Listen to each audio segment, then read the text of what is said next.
Hello everyone, আমি সুকন্যা চলে এসেছি একটা নতুন ব্লগ নিয়ে। আজকে তোমাদের সাথে শেয়ার করব দমদমে এত সুন্দর বাড়ি থাকা সত্ত্বেও মা বাবা দাদা সবাই কেন ঠাকুরনগর বাড়িতেই থাকে।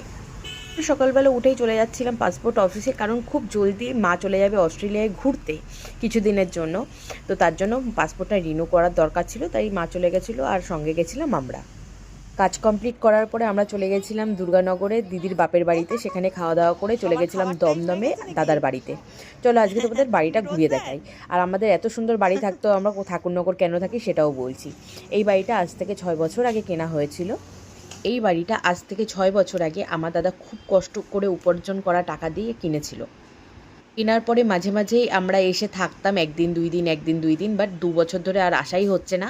এখানে দেখো এই বাড়িটা পুরনোই কেনা হয়েছিল, কিন্তু এই পাথর সব কিছু এগুলো সব নতুন করে আমার দাদা তৈরি করেছিল নিজে দাঁড়িয়ে।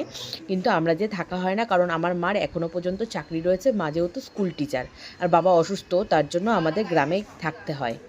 তোমরা জানো দাদা অস্ট্রেলিয়ায় থাকে, বৌদি এবং তিন্নিকে সবাইকেই নিয়ে চলে গেছে এবারে, কারণে আমাদের থাকাও হয় না আর বাড়ির অবস্থাও এইরকম। তো চলো আজকের ব্লগটা এখানে শেষ করছি। ভালো লাগলে লাইক কমেন্ট করো, এইভাবে আমার পাশে থাকো। চলো টাটা। হ্যালো এভরিওয়ান, আমি সুকন্যা চলে এসেছি একটা নতুন ব্লগ নিয়ে।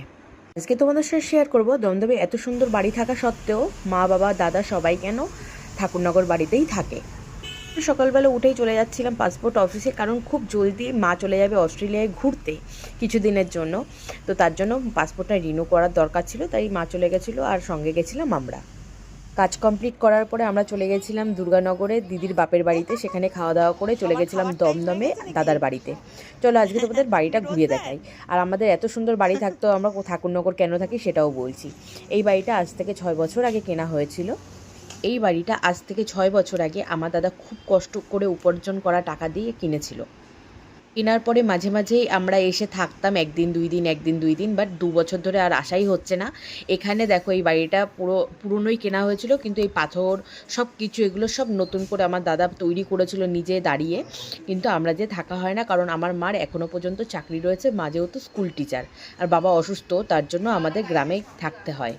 তোমরা জানো দাদা অস্ট্রেলিয়ায় থাকে, বৌদি এবং তিন্নিকে সবাইকেই নিয়ে চলে গেছে এবারে, কারণে আমাদের থাকাও হয় না আর বাড়ির অবস্থাও এইরকম। তো চলো আজকের ব্লগটা এখানে শেষ করছি। ভালো লাগলে লাইক কমেন্ট করো, এইভাবে আমার পাশে থাকো। চলো টাটা।